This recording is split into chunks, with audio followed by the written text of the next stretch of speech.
All right, hello and welcome, friends. This is Artist in Residence Matt with Art with a Heart in Healthcare. We're going to jump right into it. So we got tempera paints and some paper and a brush, and we're going to start with some white paint about halfway up the page. Then we're going to slather some yellow on top of it. We do that to make the white a little lighter and help smooth out the paint. It's going to make adding that red on top a lot smoother. So we do white, and then yellow, and then red, and we want it to get a little darker towards the top of the page.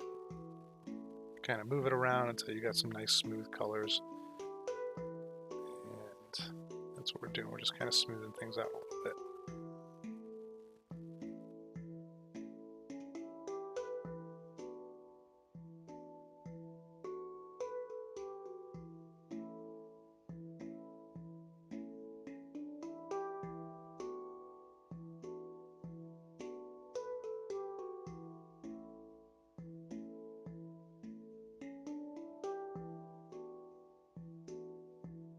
Grab just a little bit of this turquoise paint, or you can use blue paint and a small brush, and we're going to dot it into the sky in the shape of a cloud.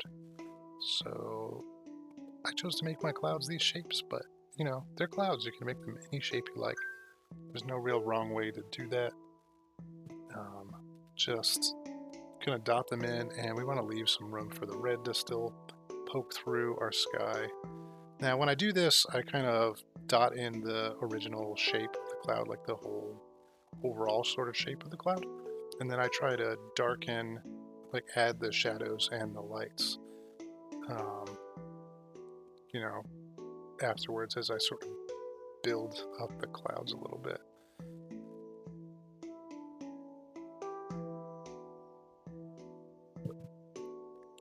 So because this is, the sun is low on the horizon here, the shadows are going to be on top, or the darker part of the cloud is going to be on the top. The lighter part is going to be on the bottom. I'm using white to add some highlights to the bottom of my cloud. The paint is wet enough that it should blend with the blue and give me some nice halftones, midtones between the two colors. When you're doing this on a dry paint, like if you're waiting for the clouds to dry and then painting it on, you might have to mix a little bit more of the color. But since I'm kind of going through this pretty quickly, I'm not waiting for it to dry. I'm using the colors underneath to blend with what's on top. You'll see I'm using my finger to blend in a little bit of the colors because I like getting my hands dirty when I'm painting. I think it makes it more fun. But you don't have to do that. You can use a clean brush or even the same brush that you've got. You know, it just depends on how much paint you've got on there and all that. So yeah, you see we got the white highlights on the bottom, and it's a little darker on the top of the cloud. And you'll still see some of that red and orange poking through there. So to add a little bit of depth, we are adding some green to the horizon. Just really quickly adding some green. It's like if we were fishing in the intercoastal, maybe somewhere in Florida, or I don't know, anywhere where there's palm trees and coastal waterways. So we do some blue first, and we kind of mix it in there. And then I got some green for more of the foreground of the water. Just wanted to add some more color to it. If you ever look at the water closely, you know it's usually a mix of different colors depending on what part of the world you're in, what time of day it is, what the sky's like. So I added these colors in, but then I'm using a dry brush to just kind of blend in what's already there, because again, that paint is still all pretty wet. And now we'll grab some white paint. After we clean our brush off, we grab some white paint and we'll blend the colors a little bit more. And since the blue and the green again are still wet, that white paint should help drag them out nicely and create some nice ripples in the water for us. Because this is, the light is on the horizon, I want to try to make the light in the far back, or the water in the far back, a little lighter.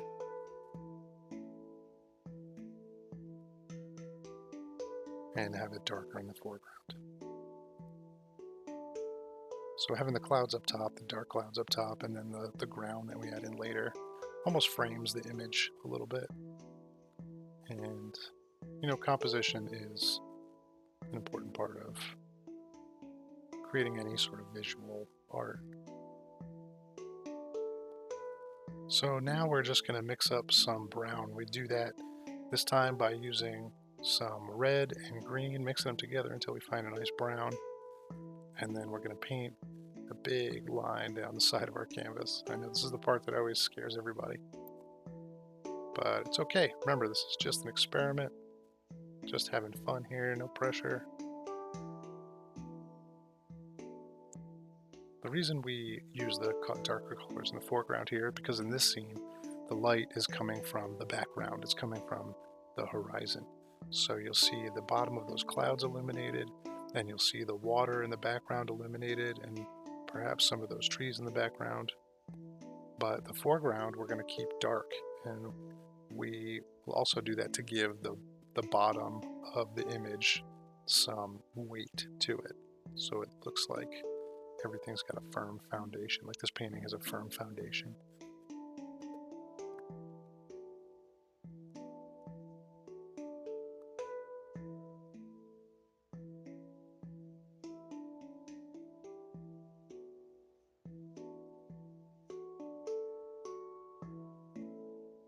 So using the same brown that we did for the one tree, we're going to use for the tree on the other side.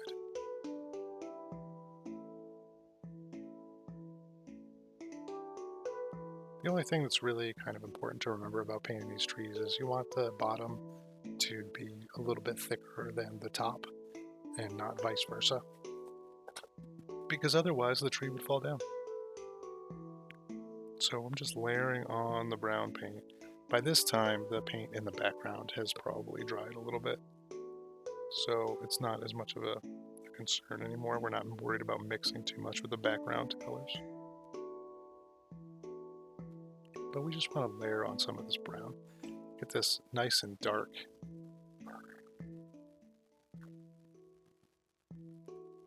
And add some more to the other side too.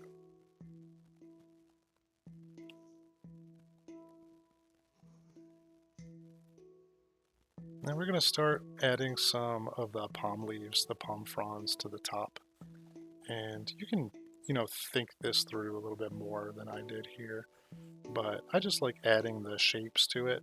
It's kind of a little flick of the wrist. I know it sounds silly, but it is like, if you look at a palm tree, a photo of a palm tree, you can see how jagged the palm fronds are and how they have a loose organization to them, but for the most part they're also subject to wind and all those things, so they get kind of tossed around, and it's like having a bad hair day or something.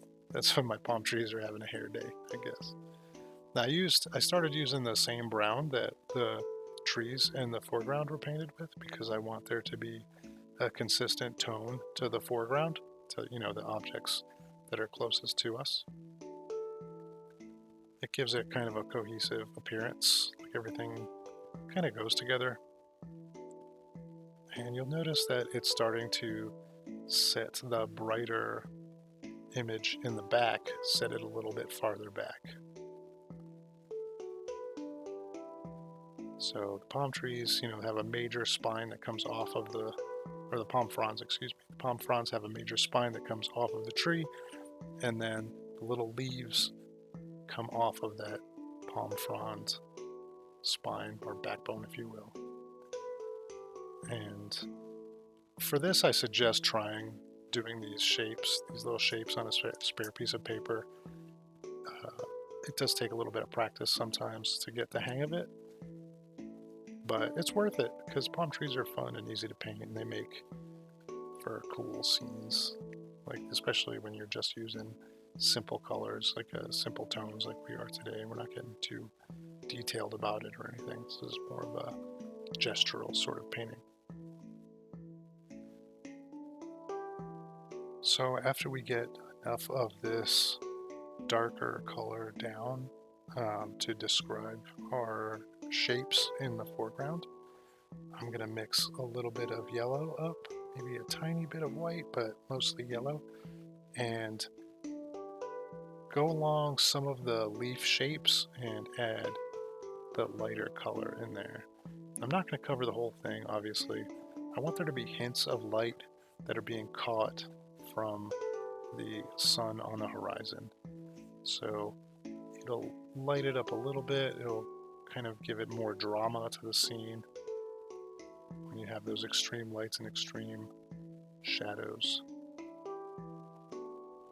And this foreground area I really want it to be nice and rich with color and nice and dark. So after the first coat dries, I'm adding another one a little bit. In the foreground also, I'm going to darken the palm trees a little bit. I'm going to add some purple because I'm just totally in love with using purple for my shadows lately. So I use a little bit of purple to darken up some of those shadows. And now I'm taking white again to light up the edges of my trees. Now, again, the only reason I'm using white is because that paint underneath is still wet. Alright, so it's mixing in with some of those greens, it's creating a lighter green, mixing in with those browns, creating a lighter brown. Now, if you're doing this a little bit slower, you probably want to mix up a light brown tone and then paint that on the edges. If the paint underneath is dry, that's totally okay. You don't have to rush this process.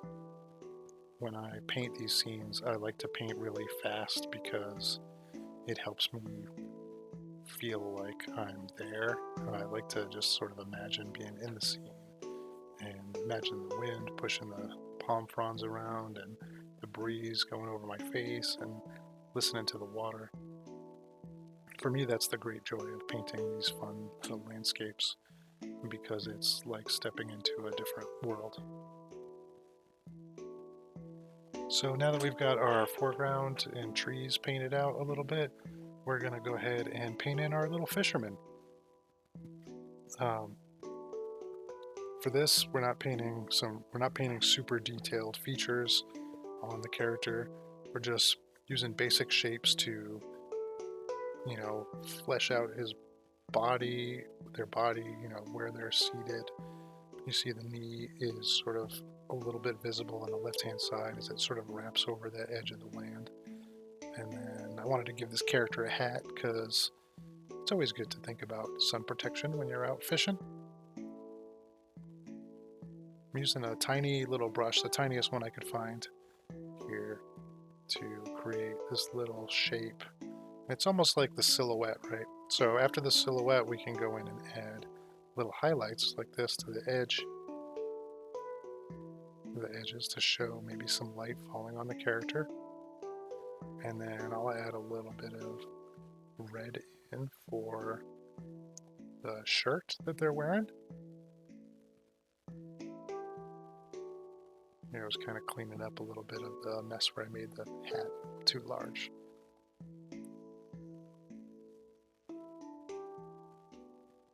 Now that I've got the character kind of defined with the color of their shirt, again, we're keeping this real simple and real gestural, real sort of impressionist, not getting super detailed with it. Using a tiny little brush for the string. And then maybe add a little bit of white to it, like that string is catching some of the light. So now we're just adding a little bit more shadow to the character in the foreground. That light's coming down from the horizon, so there's going to be a shadow behind the character. And we're just using blue. We just put a little bit underneath there, and that pretty much wraps it up. And I hope you guys have enjoyed this video. If you've got ideas for other art session videos or tutorial videos, let us know in the comments. We'd love to hear them. Other than that, I hope you have a wonderful rest of your day and stay creative, friends. Bye.